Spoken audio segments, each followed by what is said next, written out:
I'm Coach Jen Bilger, and I am so excited to share my global speakers talk with you today, understanding your why and how to use your passion to start something powerful. And, the question that comes to mind is what's so important about passion and what makes it something that I wanted to base my talk about. When I work with my clients, one of the defining things that we do is sit down and figure out the why behind their actions, decisions, and where their strengths lie and what their limitations are.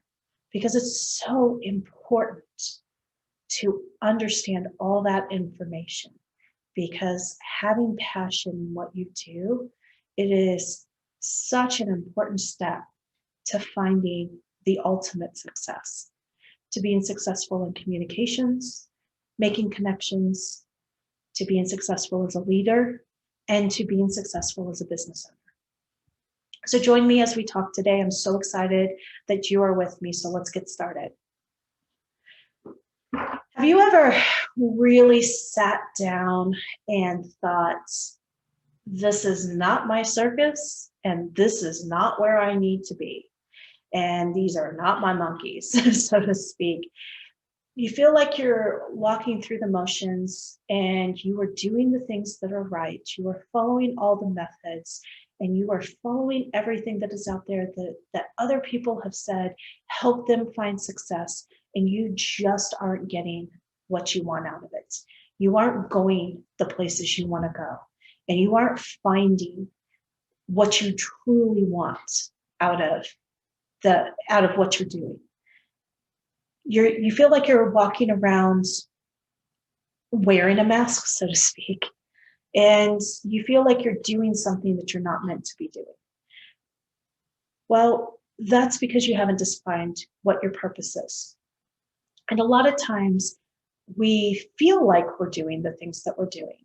So in this case, the fish is wearing a mask and they're doing what they feel like they need to be doing, either because someone has told them this, or somebody has said, this is the right thing for you, this is what you're good at, here's where you need to be, or it's something that they feel like they should be doing based on their experience or based on where they are.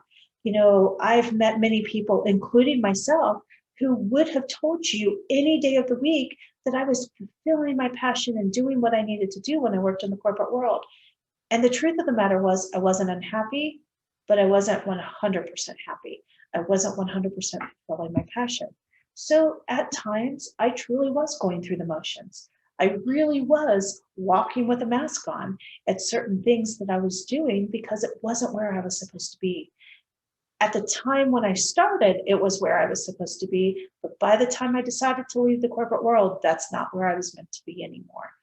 So finding out your purpose and your passion is such an important thing, because oftentimes it tells us where we need to be, and we have to take a certain journey to get there sometimes. But one of the things that I oftentimes tell people is, you already know the answer to it. You just have to figure out how to ask the right questions and come to terms with it. So let's talk a little bit about that. What drives you? What are the questions that you have to ask to get to that place? And it's always wonderful to have somebody help you guide and help you ask the right questions. And sometimes that's all you need, is a person who's going to sit down with you and say, what are you doing when you're most happy? And asking the follow-up questions around that to help you define what your purpose is and define that passion and really answer those questions in the way that you come to terms with what you already know to be true. Because a lot of times that's exactly what's happening. When I was in the corporate world, I would oftentimes say, I love everything I do, but, because there was a part of my job that I couldn't escape. I couldn't get away from. And even though I loved what I was doing most of the time, there was a big thing in there that was stopping me from finding my true passion. When I left the corporate world, I took that piece out and kept doing those things that I loved. and found what I was supposed to be doing. But it took a while for me to come to terms with that because I kept convincing myself that I was where I needed to be. And I was happy with where I was. And I was doing the things that I loved doing because I did enjoy what I was doing. And it was something I was really good at. And it was an amazing thing that I was doing, but there was a piece of it that I didn't love. And that's sometimes where we falter when we're defining our passion. We're making an excuse for something. We're not answering those questions. So when it comes down to what motivates you, answer the right questions. Find that out. That is one of the easiest ways to start to define your passion. And it's really to be vulnerable in those moments and truly answer the question, not what you think other people want to hear, but what the true answer of that question was. And what my true answer wasn't something I was ready to come to terms with until the day I did. And it was, I'm not supposed to be in the corporate world anymore. And it was hard to say that out loud. But once I did, I freed myself and I answered that question. And I started doing the things that I was truly meant to be doing. And it's good to understand that because the next step in the process in defining your passion, once you understand those strengths and you understand that why, is also understanding the other main motivator that we have, and that's fear. Fear is oftentimes a bigger motivator than our actual motivations are and what drives us. So understanding our why, understanding what our purpose is, and understanding our strengths, it also comes with understanding where our fears lie. You want to embrace the fears and use the information to your advantage, not a disadvantage. We all have fears, and fears oftentimes motivate us away from the things that we want to do. I oftentimes tell people that when I'm scared to death of spiders, and I love money. And if you stuck $1 million into a room and there was a spider web with a spider in the spider web, I would not walk through that doorway to get the money. And a lot of people say, you have to confront your fear and you have to do this and you have to do that. That's not always the answer, but I embrace my fear. I understand that I have a fear of spiders, and I understand how to go around those obstacles that are created by spiders. So instead of saying, I'm not going to walk through the door and ending it there and saying, that's my fear and I'm not going to get the money, I sit down and try to figure out how to get into that room without going into the doorway. When I talk about embracing your fear and understanding how it motivates you away from certain things, it can turn the direction in a different way and help you in understanding it and embracing it and knowing that they're your fears. First of all, you can ask a question. Do I have to walk through the doorway to get it? And then this is probably not the best activity for you to do. But if the answer is, no, you just have to get into the room to get the money, there's a vent. Can I go through the vents? I can get the money that way. So you're figuring out how to overcome those obstacles, but you're embracing what that means to you. Because I'm going to tell you right now, the person who tells me I have to go touch a spider to overcome that fear is not my friend.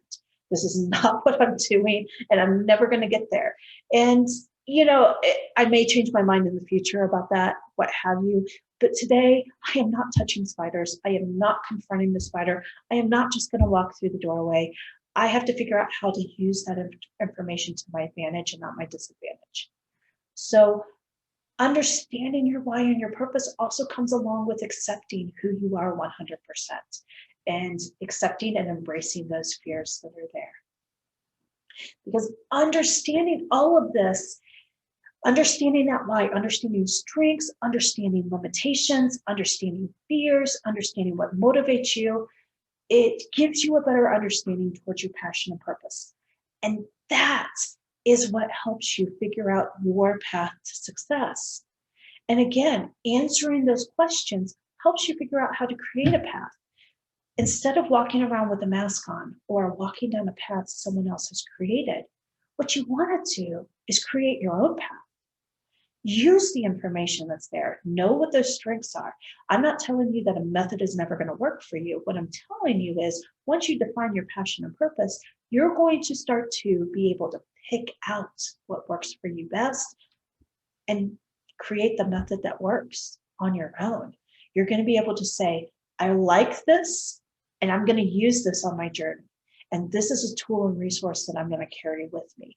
And you're filling that backpack that you're taking along with you with the right tools to figure out, to create, to walk down the right path to the success. And again, there are so many ways to getting there. I'm a certified behavioral consultant, and as a certified behavioral consultant, one of the tools that I use quite often is an assessment. But what I know is it's a tool and a resource, not the answer.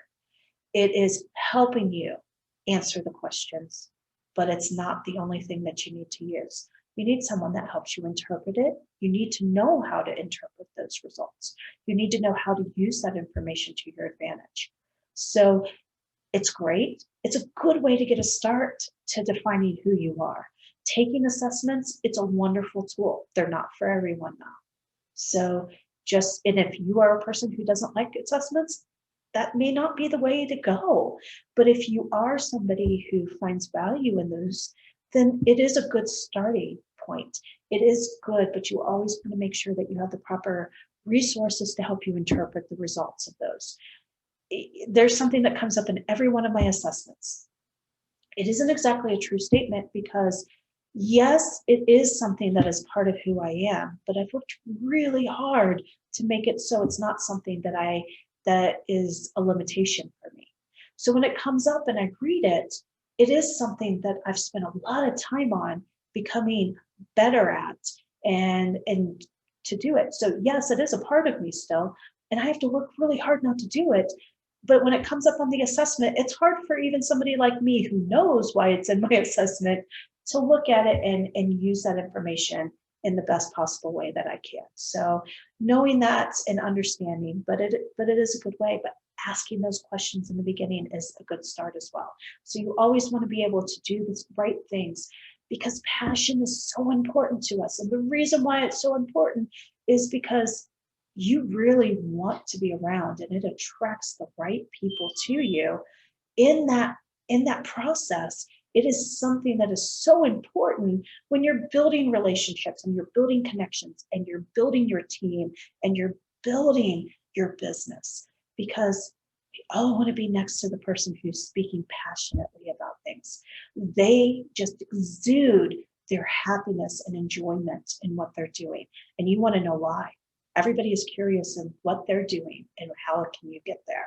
So it brings you so much more than you can ever imagine. Not only does it get you where you need to go, and it helps you get on the right path, and it helps you create that path towards success, but it brings you people that help with that as well. It brings you those connections. It brings you those relationships that you want to build. It does so much for you because I've walked into rooms before and I've actually walked up to somebody outside of a business setting because I kept seeing them at events and I wanted to know who this person was because there were so many people around this individual. And I finally saw them outside of a business setting. And I approached them and said, I don't know why I know who you are, but I know who you are. And I can't place it right now, but I think I just want to know who you are. I'm not a crazy person. I'm not a stalker. And the response that I got back from that individual was, I think I know you too. And then we started talking, and then we started realizing that we both had the same thing going back and forth. The reason why we weren't meeting each other is because there were so many people who wanted to come and approach us, and we couldn't get to the other individual. But once we did, it was a beautiful connection and a beautiful relationship because we want to know what makes this person so happy. We want to know what they're doing that they are so excited about. We want to be a part of it. And that's why passion is so important because it builds those connections. It's authentic. It builds trust. It builds the relationships. It helps us focus. It does so many wonderful things for us. So Thank you so much for allowing me to do this Global Speakers Talk with you today and joining me today. I hope that you got a little bit more perspective around things and you got a little bit more information about why it's so important to have passion and understanding your purpose and how to help you get a better handle on how to do that. So thank you very much for joining me today and enjoy the rest of your week.